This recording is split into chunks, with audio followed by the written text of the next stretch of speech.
I'm well known for my association to classic superhero characters, particularly some of the oldest concepts of the business.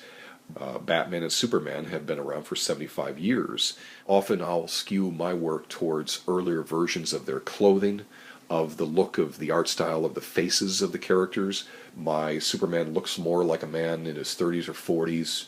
He doesn't necessarily seem to be trying to appeal with a fashion look. We always want to hire 20-something actors to play these parts, when in fact the characters carry with them a lot of weight of years and history, and that could be equally as appealing. So I've always tried to use my abilities to spotlight that appeal.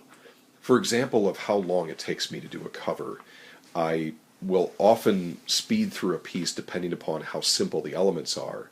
If it's just a couple of figures with no background, that's a composition I likely can get done all in one day. Again, it's all layers of complexity. So if there's a complicated background, like the Batman Night Over Gotham piece that has a complicated cityscape of Gotham City in it, that took many hours to draw that out, to get the perspective lines right for the city, and then painting it would be a couple days straight. My most memorable and probably my most satisfactory work is the series Kingdom Come.